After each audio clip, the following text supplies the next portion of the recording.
Hi and welcome to episode 4 of the Chelmsford Property Show. My name is Neil Baldock. And I'm Matthew Baldock. And we're the owners of Charles David Casson Estate Agents based in Chelmsford City Centre. So, it's January and we're all back to work after a short Christmas break. We all hope you had a good Christmas and a happy new year. This time of year tends to be that time when we start making all the resolutions. So, dry January, everyone's going to go to the gym, and a lot of people think about moving house. So we just wanted to bring you a couple of tips of, and what to do and kind of in the right order when you're moving house in January. Yeah, so basically we get a lot of inquiries at this time of year, people wanting to start viewing houses, people starting to look, as Matt says. But what people don't realise is, it's no good just looking for a house without having certain other bits and pieces in order in the first place. So we'd really recommend, the first place to start looking is your finances, isn't it, Matt? Yeah, very much so. I remember years ago, certainly before the 2007, 2008 recession, the kind of running joke was, what do I need to get a mortgage? A pen. And to a certain extent, it was as simple as that with self-cert mortgages, etc., etc. But it's all become a lot more difficult now, sensibly so. Interest rates are really low still, as long as you've got a good deposit. But just because you think you've always had a good credit rating, it is always best just to get it checked out first. So we always advise anybody, the first really protocol, if you're going to buy a house, you need to know what you can afford. So a couple of ways to do that. If you're not selling a property, then you just need to go directly to the bank or a mortgage broker. We recommend a broker simply because NatWest will tell you about NatWest products. Nationwide will tell you about nationwide products, but a broker can go to kind of most of the lenders out there and let you know about the best deals there. Once you've got your finances in place, the next thing really, if you've got property to sell, is obviously to get that valued. So you've got an idea of how much you're looking at. Now, you don't need to get it on the market straight away if you're not comfortable with that. But we always say, why don't we just pop round, see if 20 minutes, have a quick cup of tea, and we can let you know how much money you've got in your house to play with. And when you've got that and how much mortgage you can be lent, then you know how much you can go and buy on it. That's right. I think the other important thing to mention about going direct to the banks for a mortgage is you probably won't get an appointment for 2, 3, even 4 weeks sometimes. So much better to speak to an independent broker who can fit you in quicker, but more importantly, will look at the whole market for you and not just offer you a narrow range of products. Yeah, most certainly so. And obviously, plenty of people know their own brokers, but we have local brokers, some really good ones that we use personally. We're more than happy to put you in touch with at any point. I know if you go to some estate agents out there, it's a little bit, use my broker.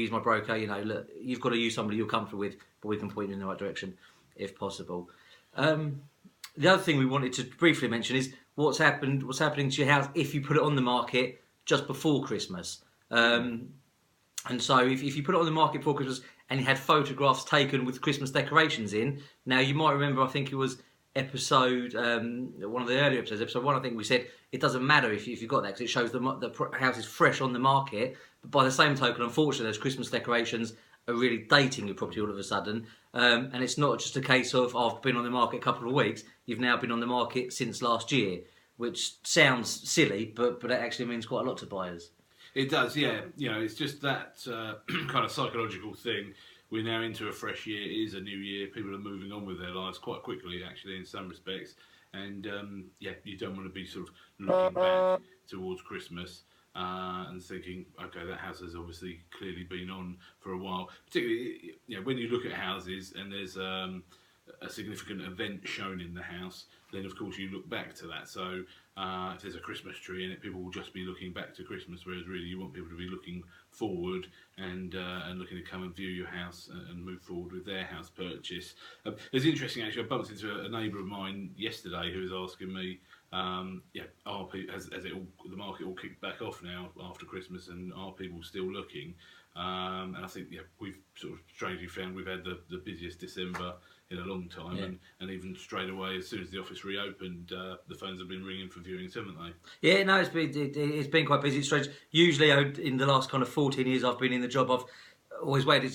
The kids aren't. We're filming this. It's Wednesday the 4th today, so most schools in Chelmsford are going back on the 5th, and then I find you get the kids back, you get the house in order, you just have a week's breath, and then the market kicks off at the end of January, really. But we reopened fully yesterday, and it certainly was very busy. So Hopefully, so there's certainly lots of people looking at your house, and what you don't want to do is give them a reason not to come and view it, and by that and having the decorations up to one of them. So it's very simple. Just ask your agent to come back, take some fresh photographs, and re-put them up, on the website. It's instant nowadays. Rightmove, Zoopla, you can get photographs on there instantly. So your agent should be more than happy to do that.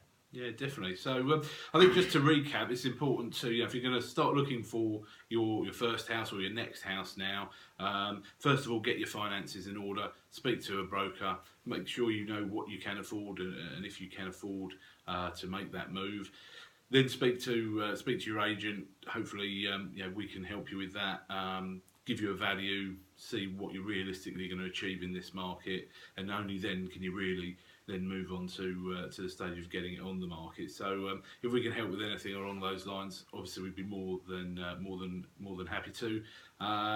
We'd really also like to get some questions coming in from the audience. We know this show's getting a little bit of a following now, and if there's anything you'd like to hear from us on, then please either email it into us at info@charlesdavidcasson.co.uk. Or just send it to us on Facebook. Our Facebook is Charles David Casson Estates. If you give our page a like, that would be great as well. You can even tweet Matt on his Twitter handle. Yeah, so if you tweet at CDC_Chelmsford, and you can use the hashtag Chelmsford Property Show. And as Neil says, please send us your questions. Also, we did say at the very start of this, we're going to aim to bring some kind of guest appearances. But let us know who you want to hear from. So, do you want the conveyancing process explained by a solicitor? Do you want to hear from a mortgage broker? An architect, a builder, whatever you want, we would kind of like to try and help. So let us know who you'd like to hear from, and we'll try and do that for you. So again, search us on Facebook, Charles David Casson Estates, or Twitter is at CDC_Chelmsford. And if you could like this and give it a share, so other people can see it also, we'd really appreciate that. So that's all for now, and we'll be back next week with episode 5.